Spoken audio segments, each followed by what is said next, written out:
จิ้งหรีดคอยสุดนี้นะปูดถังจนจะแตะคันพี่เลยมีเฮากินนะ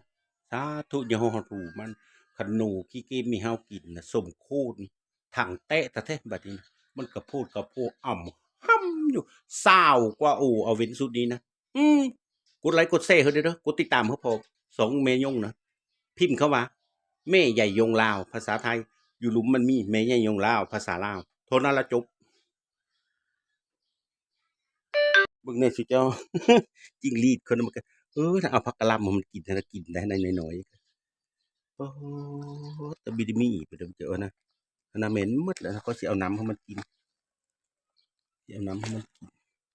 อันนี้น้ำอื้อฮือสั่นอ้อนี่ยานมันอันนั้นยานมันอ้อนำหั้นเด้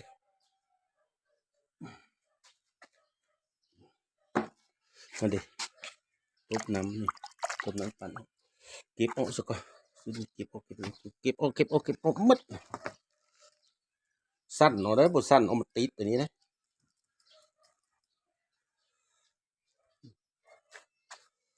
เก็บเสื้อไหม้มันเอาจานมันออกโอ้ยสมปี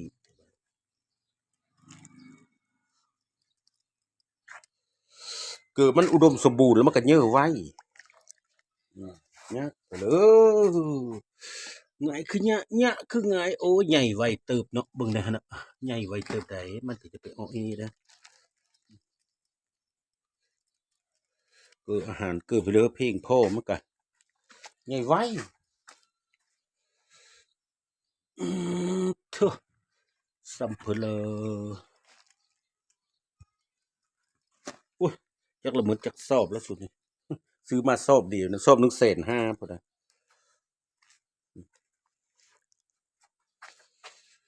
เก็บออกโพดโตเบิ่งแน่สูมันต้องพูดก็มะโมมาแตงบัดนี้สิบ่ต่ำแล้วโหอาหารเอาให้มันลดหมดจะได้นี่บ่ต่ำโหอาหารบัดนี้เอาให้เป็นเม็ดแล้วมันสำบายนี่นี่นี่นี่มันเหม็นหมดนี่อืมสั่นเอามาเต็มเนาะนำอันนี้เลยแหละโอเคบัดนี้แล้วสิเอาให้เบิ่งอีกตบแพะเสื้อบนเก้าอันนี้เป๊ะซื่อเนี่ยมันไต่ขึ้นไต่ลงเด้เนี่ยนั่นได้สิเจ้า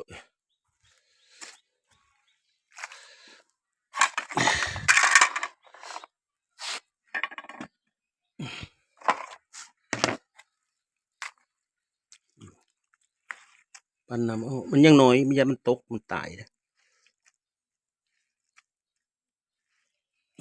ปีอะไรก็บ่ได้คือกับคนเฮาเดี๋ยวนะเนาะสู้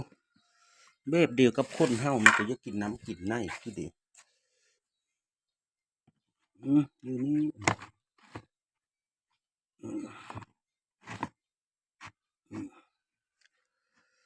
มันก็เยอะกินน้ำกินในคือเดียว